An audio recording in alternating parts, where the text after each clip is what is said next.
পুরীর জগন্নাথ মন্দিরের আদলে তৈরি হচ্ছে জগন্নাথ ধাম, যা দীঘা সমুদ্র সৈকতে। ইতিমধ্যে হয়তো অনেকেই জেনে গেছো, যার উদ্বোধন 2025 সালে হবে। কিন্তু আজ থেকে প্রায় 25 থেকে 30 বছর আগেই সমুদ্র সৈকতের ধারেই তৈরি হয়েছে জগন্নাথ দেবীর মন্দির। এছাড়াও গঙ্গা দেবীর মন্দিরও রয়েছে।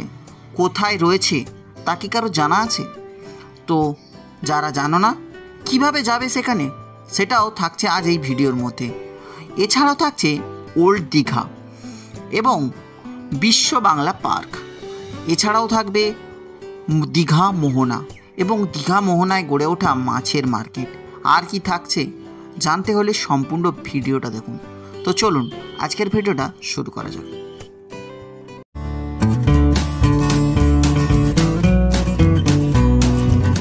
ঘড়ির কাঁটায় সকাল 7টা। নিউ দীঘাকে টাটা করে বেরিয়ে পড়লাম সমুদ্র সৈকতের পথ ধরেই ওল্ড দীঘার উদ্দেশ্যে। সমস্ত প্ল্যান আমাদের চম্পট হয়েছে, তোমরা ভালো করেই জানো, কিন্তু তবুও আজকে সকালে ভোর বেরিয়ে যাওয়ার কথা, কিন্তু বেরিয়ে যায়নি। একটু দেরি করে বেরোবো। এখন তোমাদেরকে নিয়ে যাবো ওল্ড দীঘাটা, কারণ ওল্ড দীঘাটা একবারও যাওয়া হয়নি, খুব কাছে থেকেও ওল্ড দীঘা যাওয়া হয়নি। আর সেই সমুদ্রের বিচ ধরে হেঁটে যাচ্ছে ওল্ড দীঘা যাবো। তো চলো ওল্ড দীঘাটাকে যাই। ওল্ড দীঘা প্রবেশের পূর্বেই আমাদের চোখে পড়ল শ্রী শ্রী জগন্নাথ ধাম ও গঙ্গা মাতার মন্দির, যা কথায় আমি আগে উল্লেখ করেছি। প্রায় 25 থেকে 30 বছর আগেই এই মন্দিরটি সমুদ্র সৈকতের ধারে প্রতিষ্ঠিত হয়েছে। একটি তথ্য থেকে জানতে পারলাম প্রায় 1998 সালে নাকি মন্দিরটি প্রতিষ্ঠিত হয় এবং 2018 সালে এনার পুনঃসংস্কার হয়। এখানে রয়েছে প্রভু জগন্নাথ দেব এবং শ্রী শ্রী গঙ্গা মাতা মন্দির। যারা ওল্ড দীঘা থেকে আসবে কিছুটা পেছন দিকে পিছিয়ে আসলেই দেখতে পাবে মন্দিরটি। এবার আমরা ওল্ড দীঘার উদ্দেশ্যে রওনা দিলাম। তো ওই যে দূরে যে স্মারক চিহ্নটা দেখা যাচ্ছে, ওটা যদি কারোর জানা থাকে কি সেটা একটু অবশ্যই জানিও, কারণ এই স্মারক চিহ্নটাই ওল্ড দীঘার একটা নিদর্শন হিসাবে ধরা হয়। এই ওল্ড দীঘাতে থাকার জন্য অনেক হোটেল তোমরা পেয়ে যাবে এবং রেস্টুরেন্টও রয়েছে। তো যারা ওল্ড দীঘাতে থাকতে চাও অবশ্যই তাদের জন্য সুব্যবস্থাও রয়েছে। আর এই ওল্ড দীঘার সামনেই রয়েছে কিন্তু সুসজ্জিত এবং বিশাল আয়তনের সেই বিশ্ব বাংলা পার্ক। তো এটা তার একটিমাত্র পার্কের গেট। তো চলো গেটটার দিকে যাওয়া যাক।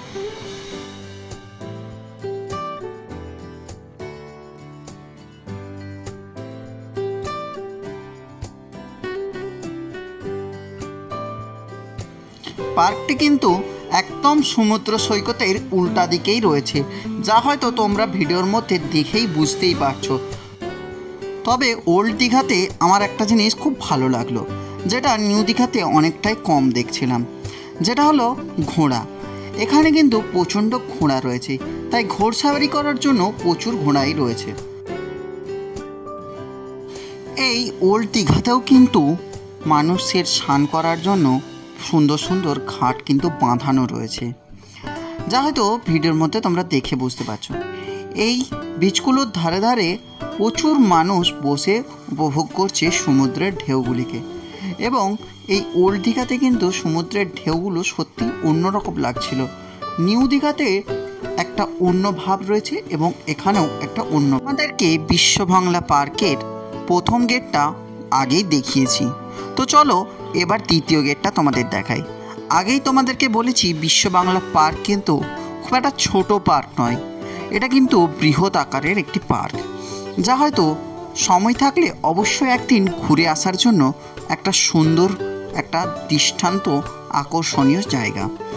তো চলো এই পার্কটা একবার ঘুরতে ঘুরতে তোমাদের দেখিয়ে দিই আই লাভ দীঘার জায়গাটিও। এটি কিন্তু খুব সুন্দরভাবে রাত্রেবেলায় সুসজ্জিত হয়ে ওঠে।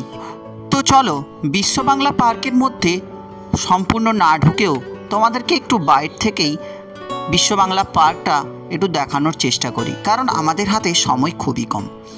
আর যারা আমার দীঘা ভ্রমণের আগের দুটি পর্ব দেখোনি তাদের জন্য বলে দিই, ডেসক্রিপশান বক্সে লিঙ্ক দেওয়া রয়েছে, অবশ্যই দীঘা ভ্রমণের ভিডিওগুলি দেখে নিতে পারো। ওখানে আমাকে অনেকেই ভালোবাসা দিয়েছো, তাদের কাছে থ্যাংক ইউ।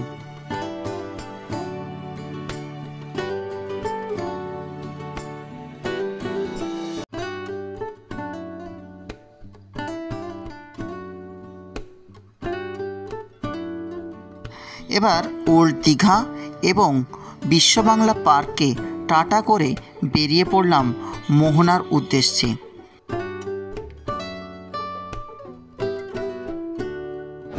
ওল্ড দীঘা আর করে বেরিয়ে যাচ্ছি মোহনার দিকে।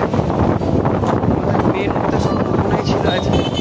তো চলো মোহনার দিকে যাই, মোহনাতে কী আছে। মোহনার দিকে যাওয়ার পথে একটি সুন্দর সুসজ্জিত পাড় বাঁধানো বিচের সন্ধান দেখতে পেলাম। তাই তুলে ধরবো না তোমাদের সামনে, সেটা তো হতে পারে না, তাই তুলে ধরলাম সেটাও। আর দীঘা হলো সমুদ্র সৈকতের জন্যই বিখ্যাত, তাই সমুদ্রগুলো একটু বেশি করেই তোমাদের সামনে তুলে ধরছি। অপেক্ষার অবসান ঘটিয়ে অবশেষে পৌঁছে গেলাম দীঘা মোহনায়। দীঘা মোহনা দীঘা পর্যটন কেন্দ্রের মধ্যে একটি অন্যতম স্থান। এখন যদিও জোয়ার চলছে না, ভাটা চলছে। জোয়ারের সময় জল অনেকটাই বাড়ে, যা আগেও তোমরা জেনেছ। আর জোয়ার বাড়লে জলগুলো এখান অবধি উঠে আসে, কিন্তু এখন ভাটা, তাই জলটা অনেকটাই দূরে রয়েছে।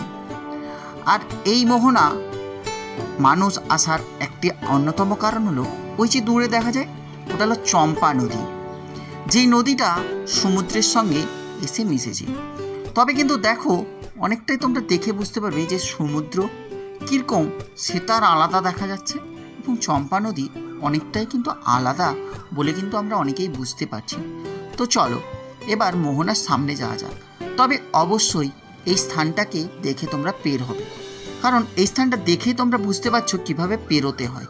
অনেকটাই পাথর রাখা রয়েছে, কারণ এইটা প্রায় সময়ই জলের তলায় থাকে, কিন্তু ভাটার জন্য জল নেই এখন। তো চলো এগিয়ে যাই একটু মোহনার দিকে। আর এই মোহনাতে এসেই সাক্ষাৎ শ্রীকৃষ্ণ বা গোপালের দর্শন পাবো সত্যিই ভাবিনি, কিন্তু এই দিদি এই গোপালকে নিয়ে এসেছিল সমুদ্র দর্শনে, আর তাই আমাদেরও দর্শন হয়ে গেল মোহনাতে। এবার মোহনার সামনেই আমরা এসে পৌঁছে গেছি। স্থানটিতে দেখো কি সুন্দর, সমুদ্র আর নদী দুটোই কীরকম আলাদাভাবে বয়ে চলেছে। একই স্থানে মিশলেও দুটো কিন্তু সুন্দর আলাদা বোঝাই যাচ্ছে। তো চলো একটু তোমাদের সমুদ্রটা দর্শন করি।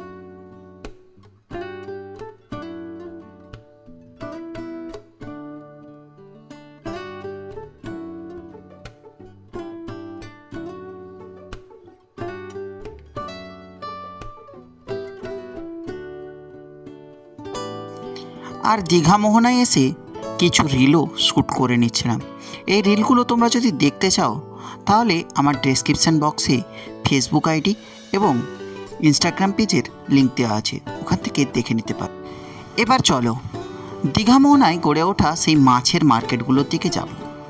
তবে এই ক্ষেত্রে তোমাদেরকে আগেই বলে রাখি, এখানে কিন্তু তোমাদের সাথে বিশেষ বিশেষ ধরনের স্ক্যাম হবে। স্ক্যামগুলো থেকে কিন্তু খুব সাবধান থাকবে তোমরা। আর মাছের মার্কেটে মাছ কেনার সময় অবশ্যই বার্গেনিং তোমরা করে নেবে, কারণ এখানে মাছ কেনা আর বার্গেনিং যদি তোমাদের ঠিক না হয়, তোমাদেরকে টুপি পরিয়ে দিতে একদম ওরা ভুল করবে না। প্রচুর মাছ পাবে, সামুদ্রিক মাছের এখানে ভাণ্ডার রয়েছে। যেমন মাছ পাবে সেরকম টুপিও তোমাদের জন্য রেডি থাকবে। তাই বারবার বলছি, স্ক্যাম হবেই, স্ক্যামগুলো থেকে তোমরা একটু দূরত্বে থাকবে। সব বাড়ি বেঞ্চি রওনা দিলেন, বাড়ি করতেছে।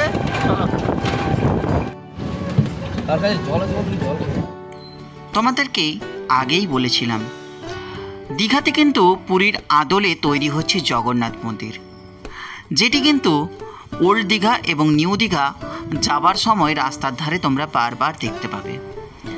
তার জন্যই আমরা গাড়ি থেকে যাওয়ার সময় সেই ভিডিওটাও শ্যুট করে তোমাদের সামনে তুলে ধরছি। যদিও আমরা অনেকেই জানতে পেরেছি 2025 সালে এই মন্দিরটি উদ্বোধন হবে। কাজ যথারীতি চলছে। প্রথম দিন যখন এসেছিলাম তখন কিন্তু স্টেশন থেকেই তোমাদেরকে এই জগন্নাথ মন্দিরটা একবার দেখানোর চেষ্টা করেছিলাম। আর আজকে অনেকটাই কাছ থেকে সড়কের ধার থেকে যাওয়ার সময় তাই তোমাদের সামনে তুলে ধরলাম। একদম অ্যাকুরেট দেখতে জগন্নাথ মন্দিরের মতনই হয়েছে। তো চলো এবার বাড়ির পথে রওনা দেওয়া যাক। আর এখানে কতটা ট্রাফিক জ্যাম তোমরা দেখেই বুঝতে পারছো। এবার চলো বাস ধরবো। বাস ধরেছি, কিন্তু তোমাদের জানিয়ে রাখি এখানে কিন্তু তোমাদের জন্য তৈরি হয়ে রয়েছে একটি বিশেষ ধরনের স্ক্যামটা কি সেটা তুলে ধরছি এই মুহূর্তে। দীঘাতে কোনো বাস স্ট্যান্ড বলে কিছু নেই। হ্যাঁ, এসবিএসটিসির বাস স্ট্যান্ড আছে, কিন্তু কোনো রকম এসবিএসটিসি ছাড়া লোকাল বাস স্ট্যান্ড নেই বা বেসরকারি বাসের স্ট্যান্ড নেই। আপনাকে টিকিট কাটবার জন্য অনেক কাউন্টার হচ্ছে, সেই কাউন্টার থেকেই আপনাদেরকে টিকিট কাটতে হবে, যেখানে ঘটবে আপনাদের সঙ্গে বিশেষ ধরনের স্ক্যাম। কি, আপনি যেদিন বাসে হয়তো দীঘা এসেছিলেন, সেদিনে যে টিকিট পড়েছিল রেট, সেখান থেকে 50 টাকা এক্সট্রা টিকিটের দাম দিতে হবে, কারণ তারা দোকান খুলে রেখেছে, তাদেরকে এক্সট্রা দিতে হবে। এছাড়া আপনি কোনো রকম লোকাল বাসে উঠতে পারবেন না, আপনাদেরকে উঠতে দেওয়া হবে না। তবে এই স্ক্যাম থেকে বাঁচার জন্য আমরা জানতে পারলাম বাস ড্রাইভারের কাছ থেকেই যে উদয়পুরে নাকি এই লোকাল বাসগুলো দাঁড়িয়ে থাকে, যাতে ওঠার জন্য কোনো রকম এক্সট্রা চার্জ লাগে না। তো আপনারা লোকাল বাসে উঠতে চাইলে উদয়পুর থেকে উঠতে পারেন। তো আজকের ভিডিওটা এখানেই শেষ করছি।